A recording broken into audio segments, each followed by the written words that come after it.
أعوذ بالله من الشيطان الرجيم ولقد أرسلنا من قبلك رسلا إلى قومهم فجاءوهم بالبينات فانتقمنا من الذين أجرموا وكان حقا علينا نصر المؤمنين وقال النبي صلى الله عليه وسلم ليبلغن هذا الأمر ما بلغ الليل والنهار ولا يترك الله بيت مدر ولا وبر إلا أدخله الله هذا الدين رواه أحمد۔ معزز سامعین، حاضرین جمعہ، دینی و ملی بھائیوں اور دوستوں اور عزیز ساتھیوں، پچھلے کچھ دنوں سے دنیا وہ مناظر دیکھ رہی ہے، بالخصوص اسلامی دنیا۔ ہم میں کا ہر شخص خاص کر سوشل میڈیا سے جڑا ہوا ہے، تو وہ سارے مناظر ان کے سامنے ہیں۔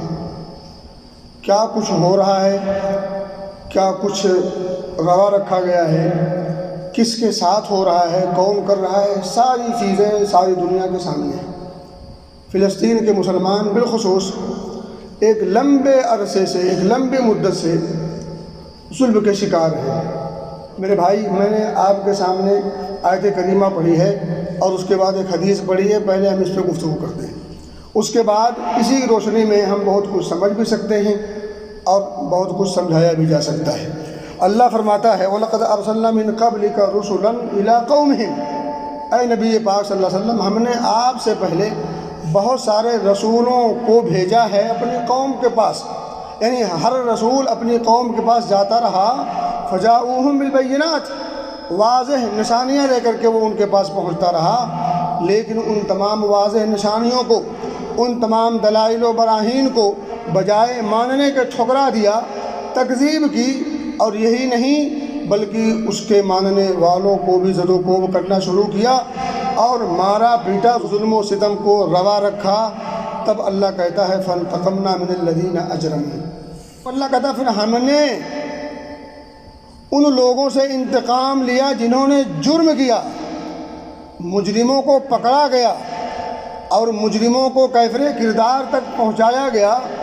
ظلم کی رات کتنی بڑی ہو جائے، کتنی لمبی ہو جائے، صبح ہوتی ہے، یہ ایمان رکھیں۔ ظلم کی رات، باطل کی رات کتنی لمبی ہو جائے، لیکن حق نمودار ہوتا ہے۔ اور اسی طرح سے ظالم کتنا ننگا ہو جائے، ظالم کتنا طاقتور اپنے آپ کو محسوس کرے، لیکن بہرحال ایک ذات ایسی ہے جو قوی اور عزیز ہے، قوی اور عزیز ہے، اور کوئی اس کی دسترس سے باہر نہیں ہے۔ اللہ کہتا ہے ان الذین یحادون اللہ ورسولہ اولئک فی الاذلین، جو لوگ اللہ اس کے رسول کی مخالفت کرتے ہیں یہ اس دھرتی کے سب سے برے لوگ ہیں، اس دھرتی کے سب سے ذلیل لوگ ہیں، یہ اس دھرتی کے بوجھ ہیں۔ آگے اللہ فرماتا ہے کتب اللہ لأغلبن انا ورسلی ان اللہ قوی عزیز، اللہ رب العزت نے یہ لکھ رکھا ہے، یہ مقدر کر رکھا ہے اپنے غلبے کو اور اپنے رسول کے غلبے کو مقدر کر رکھا ہے، لکھ رکھا ہے، یعنی نتیجے کے طور پر، انجام کے طور پر اللہ رب العزت اور اللہ رب العزت کے رسول اور اللہ رب العزت کے رسول کے ماننے والے، انہی لوگوں کو عزت ملے گی، انہی لوگوں کو غلبہ حاصل ہوگا، یہی لوگ عزت و سرخروئی کی زندگی گزاریں گے۔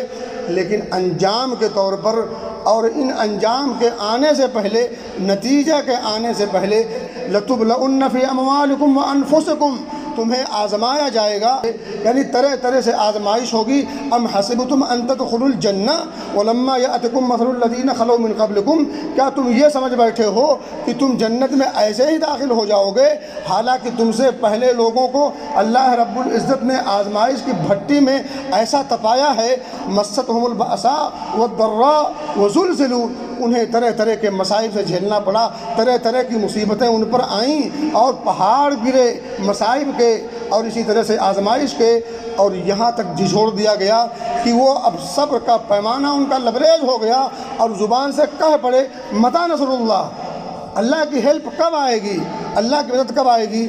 اب اللہ نے جواب دیا ہے الا، خبردار ہو جاؤ، متوجہ ہو جاؤ، خوش ہو جاؤ، اللہ کی مدد قریب ہے۔ الا ان نصر اللہ قریب، یہ اللہ کے کلمات ہیں، یہ قرآن ہے، رب کا وعدہ ہے۔ بہرحال آیت کریمہ کا ٹکڑا ہے کہ جب اللہ کے رسولوں کو اور ان کی کتابوں کو اور ان کی تعلیمات کو نہیں مانا، ساتھ ہی ساتھ ماننے والوں کو زد و کوب کیا، پریشان کیا، اذیتیں دیں، تکلیف دی، اور طرح طرح سے انہیں ظلم کی بھٹی میں تپانے کی کوشش کی، تب اللہ کہتا ہے فانتقمنا من الذین اجرموا، پھر اللہ کہتا ہے ہم نے ان لوگوں کو جو جرم کرتے ہیں، جنہوں نے جرم کیا ہے، ان سے ہم نے انتقام لیا۔ ہم آپ پڑھیں تاریخ خصوص پچھلے امتوں اور قوموں کے واقعات کو، کیسی دردناک عذاب سے انہیں دوچار نہیں کیا گیا۔ اللہ نے وعدہ کر رکھا ہے وَلَا يُرَدُّ بَأْسُنَا عَنِ الْقَوْمِ الْمُجْرِمِينَ، مجرم قوم پر عذاب آگے ہی رہتا ہے۔ آگے اللہ نے خوشخبری کا جملہ فرمایا ہے جو ہمارے لیے ہے۔ اللہ کہتا وَكَانَ حَقًّا عَلَيْنَا، اللہ کہتا ہم نے اپنے اوپر یہ لازم کر لیا ہے۔ کیا لازم کر لیا ہے؟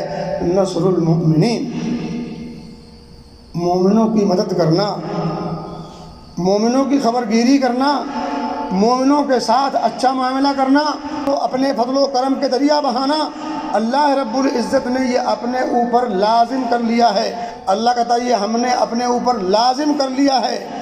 لازم کیا ہے کس چیز کو؟ نصر المؤمنین، مومنوں کی مدد کرنا۔ انجام کار کے طور پر، نتیجے کے طور پر اللہ رب العزت کے جو مومن بندے ہیں وہی سرخرو ہوں گے۔ اب ذرا میں آپ کو وہ حدیث سناؤں، حدیث سنیں گا، مسند احمد کی روایت ہے، اور شیخ البانی رحمۃ اللہ علیہ نے اسے سلسلۃ الصحیحہ میں بھی ذکر کیا ہے۔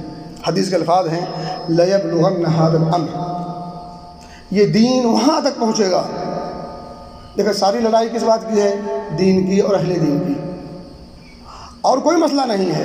ایز اے انسان ہم سے کسی سے کوئی دشمنی نہیں ہے، لیکن ایز اے مسلمان جو جھگڑا ہے، سارا جھگڑا، ساری لڑائی، سب کچھ جو ہو رہا ہے دنیا میں، مسلمانوں کو جو زد و کوب کیا جا رہا ہے، وہ اس لیے نہیں کہ وہ انسان ہیں، وہ اس لیے کہ وہ مسلمان ہیں، اللہ رب العزت کے اور اس کے رسول کے، اس کی کتابوں کے ماننے والے ہیں، اس کو دل و جان سے اس پر قربان ہونے والے ہیں۔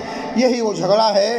اب اللہ رب العزت اس جھگڑے کو مٹا رہا ہے۔ نبی پاک صلی اللہ علیہ وسلم اس جھگڑے کی تو وضاحت کر رہے ہیں۔ آپ فرما رہے ہیں لَيَبْلُغَنَّ هَذَا الْأَمْرُ مَا بَلَغَ اللَّيْلُ وَالنَّهَارُ، یہ دین وہاں تک پہنچے گا جہاں تک دن پہنچتا ہے، جہاں تک رات پہنچتی ہے، یعنی رات و دن جہاں پہنچیں گے وہاں تک یہ دین پہنچے گا۔ مجھے بتائیں رات کہاں نہیں پہنچتی اور دن کہاں نہیں ہوتا؟ رات و دن پوری اس دھرتی کو سمائے ہوا ہے، تو گویا کہ اس پورے کرۂ ارضی پر، اس پوری دھرتی اور زمین پر یہ دین پہنچ کر رہے گا، اور اپنا جھنڈا گاڑ کے رہے گا، اور اپنی حقیقت منوا کے رہے گا، اور اس دنیا کو دکھا کے رہے گا کہ اس دھرتی پر اگر کوئی دین ہے، اگر کوئی اسلام، اگر کوئی مذہب ہے، تو وہ دین، وہ دھرم اللہ رب العزت کا آخری پسندیدہ دین جسے اسلام کہتے ہیں، جو اللہ کی نگاہ میں محبوب ہے، پسندیدہ ہے۔ ان الدین عند اللہ الاسلام، یہ بات بھی منوا کر رہے گا اسلام، کہ اسلام کے علاوہ کوئی دین نہیں جو اللہ کی نگاہ میں مقبول ہو۔ ومن یبتغی غیر الاسلام دینا فلن یقبل منہ، اللہ رب العزت کسی اور دین کو قبول ہی نہیں کرے گا۔ میرے بھائیو دوستو، آگے حدیث سنیں۔ حدیث کے الفاظ ہیں لَيَبْلُغَنَّ هَذَا الْأَمْرُ مَا بَلَغَ اللَّيْلُ وَالنَّهَارُ، جہاں تک دن رات پہنچیں گے وہاں تک یہ دین پہنچے گا، وہاں تک اسلام کا جھنڈا گڑے گا۔ آگے کے الفاظ دیکھیں وَلَا يَتْرُكُ اللَّهُ بَيْتَ مَدْرٍ وَلَا وَبَرٍ إِلَّا أَدْخَلَهُ اللَّهُ هَذَا الدِّينَ، کوئی گھر ایسا نہیں ہوگا، چاہے وہ گھر کچا ہو یا پکا، بیت مدر ولا وبر، کوئی گھر ایسا نہیں ہوگا جو چاہے کچا ہو یا پکا، ہر گھر میں، حتیٰ کہ کٹیا کیوں نہ ہو، چھپر کیوں نہ ہو، وہاں تک اللہ رب العزت ان گھروں تک اللہ رب العزت اس دین کو داخل کرے گا۔ الا ادخلہ اللہ ھذا الدین، یہ دین ان کٹیا میں بھی پہنچ کر رہے گا، جہاں انسان رہتا اور بستا ہو، ان خیموں تک اللہ رب العزت اپنے اس دین کو پہنچا کے رہے گا۔ کوئی گھر باقی نہیں بچے گا جہاں یہ دین اللہ رب العزت کی توفیق سے، اللہ رب العزت کے حکم سے داخل نہ ہو جائے، پہنچ نہ جائے۔ اور یہ سب ساری چیزیں مسلم ہیں، یہ سب کچھ مقدر ہو چکا ہے، اس میں زیادہ پریشان ہونے کی ضرورت نہیں ہے۔ میرے بھائیوں اور دوستو، اب ہمیں کیا کرنا ہے؟